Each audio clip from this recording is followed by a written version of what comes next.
Ça ne vous aura pas échappé, l'actualité politique est très chargée. Jordan Bardella, crédité de 31,5% des suffrages. Je dissous donc ce soir l'Assemblée nationale. Matignon, il s'y voit déjà. Jordan Bardella, Premier ministre, c'est en tout cas le slogan de la campagne du Rassemblement national. Pour ce nouvel épisode de Filmocratie, on voulait donc se pencher sur ce qui inquiète dans les programmes d'extrême droite et les manœuvres macronistes, la tendance autoritaire et les dictatures. Et quoi de mieux que la fiction pour interroger le réel? Le cinéma raconte très bien ces dérapages de l'histoire et participe à notre travail de mémoire. Les films sur le nazisme ne manquent pas par exemple et nous rappellent cette période sombre. Mais les réalisateurs ne vont pas seulement puiser dans l'histoire pour parler de démocratie. Ils vont aussi inventer des sociétés futuristes pour alarmer sur ces dangers très présents. Le cinéma projette sur grand écran, au regard de toutes et tous, les risques très actuels de l'autoritarisme. Et c'est ça qu'on voudrait creuser aujourd'hui dans Filmocratie. Flash d'information, le cours de l'histoire humaine vient de changer aujourd'hui. I was asleep before. That's how we let it happen. When they slaughtered Congress, we didn't wake up. When they blamed terrorists and suspended the Constitution, we didn't wake up then either.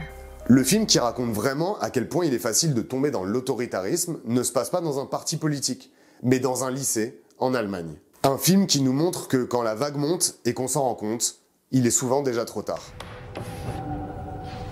Qu'est-ce que l'autocratie? Une idéologie? Le contrôle? La surveillance? La discipline, monsieur Wenger. Donc on verra jamais une nouvelle dictature, c'est ce que vous dites?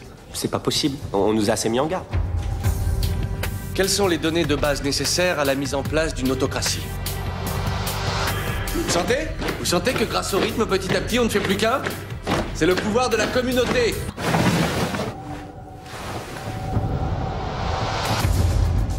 Le film La Vague met en scène une expérience scolaire qui a dérapé dans la classe d'un enseignant californien. À l'époque, Ron Jones veut sensibiliser ses élèves sur la montée du nazisme.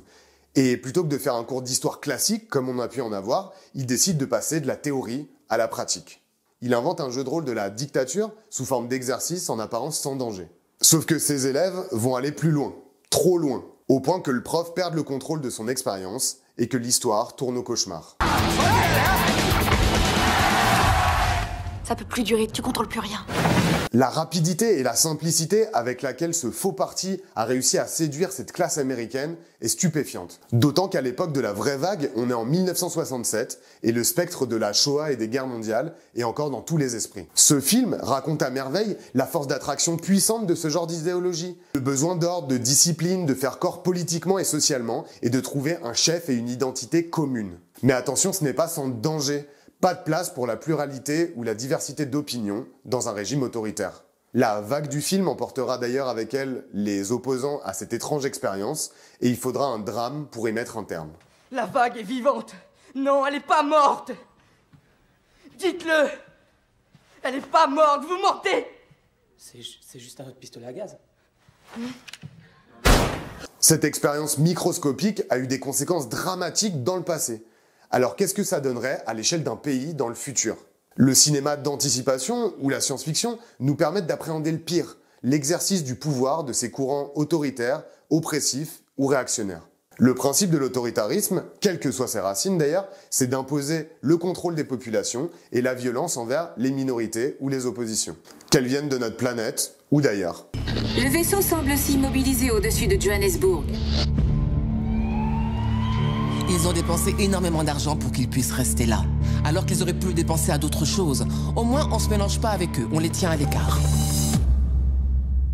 Comment fonctionnent vos armes? Nous vous parlons en direct de l'entrée du district 9, le camp de réfugiés qui a été installé pour séparer les aliens du reste de la population.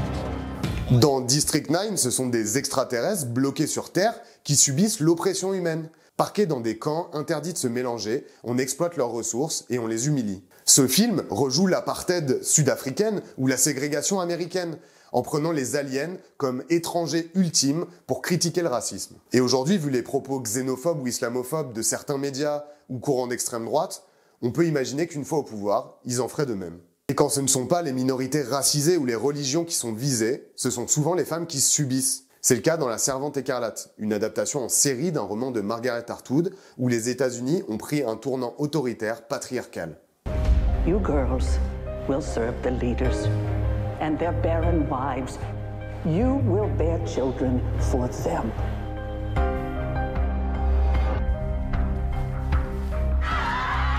There's an eye in your house. Tonight is a celebration of Gilead and of what we have achieved. We only wanted to make the world better. Better. Better never means better for everyone. Retour au foyer pour les Américaines, qui en plus de perdre leur autonomie et leur indépendance, vont subir les violences sexistes et sexuelles de leurs maîtres masculins, soi-disant pour repeupler les États-Unis. Une société autoritaire et violente aux États-Unis, ça pouvait sembler surréaliste il y a quelques années. Mais les récentes atteintes au droit à l'IVG ou les incitations à la guerre civile du camp Trump ne laissent rien présager de bon. N'oublions pas que les droits des femmes sont souvent les premiers attaqués quand l'autoritarisme gagne.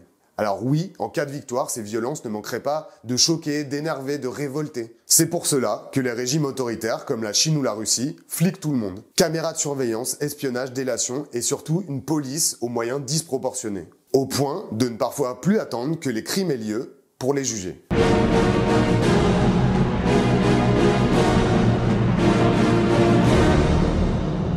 Pas un seul meurtre en 6 ans, tout fonctionne bien dans ce système, il est... Parfait, je suis d'accord. Fuis! Oh! Minority Report a plus de 20 ans, et le film n'a pas vieilli, un peu comme Tom Cruise d'ailleurs. Sa police futuriste y utilise des jumeaux, soi-disant devins, pour prédire les crimes et les arrêter avant qu'ils n'arrivent. Le héros participe d'ailleurs à ce système avant qu'il n'en soit lui-même la cible arbitraire. L'apothéose d'une police toute puissance qui vous arrêtera chez vous avant même que vous ne pensiez à désobéir. Ça vous semble fou? Pourtant, aujourd'hui, en France, sous Macron, on interdit déjà des manifestations écolos et on arrête arbitrairement des soi-disant éco-terroristes. Pas besoin de l'extrême droite, donc, pour que les droits fondamentaux soient attaqués, les violences policières ou la vidéosurveillance normalisée. Mais ce qui est sûr, c'est que leur arrivée au pouvoir aggraverait la situation et la répression. Et si les films américains ont toujours l'optimisme de voir la démocratie victorieuse, la réalité est souvent plus sombre. Parce qu'une fois installé, un régime autoritaire n'a aucun mal à s'enraciner. Il se normalise et met en place des routines, même dans la violence et la répression. Pour boucler notre vidéo, c'est un autre cours d'histoire que celui de la vague que nous donne la zone d'intérêt, Grand Prix du jury à Cannes en 2023. Le film de Jonathan Glazer, comme ses personnages, s'installe à côté d'Auschwitz, le plus grand camp de concentration nazi de la Seconde Guerre mondiale. Die herrliche Zeit, die wir gemütlich im gastlichen Hause verlebten, wird immer mit zu unseren schönsten Urlaubserinnerungen gehören. Im Osten steht unser Morgen. Herzlichen Dank für eure nationalsozialistische Gastfreundschaft. Le commandant en charge et sa famille s'installent dans la maison adossée au camp d'extermination, aveugle aux horreurs du camp qui ne nous sera d'ailleurs jamais montré. Les nazis y vivent une vie de rêve. L'extermination des juifs n'est qu'un travail. Les victimes n'existent qu'en fond sonore, y compris pour le spectateur. En fait, les horreurs du camp sont pour ces familles tout aussi virtuelles que celles que nous scrollons nous tous les jours, à Gaza, en Ukraine ou en Iran. Parce qu'en fait, la vie du plus grand nombre s'accommode très bien des régimes autoritaires ou d'extrême droite. Very easy to see these people committing genocide and thinking they're monsters. That's not me, I'm safe. But they didn't start as mass murderers. They started as boyfriend and girlfriend, having dreams about their future. What they wanted for themselves is not that dissimilar to what everybody wants for them. And the whole idea of this project was to be confronted by a reflection of ourselves on some level. Beaucoup d'entre nous ne subirions pas les effets directs de ces politiques inégalitaires, violentes et répressives. Et c'est ce que montre admirablement la zone d'intérêt, cette facile banalisation du mal.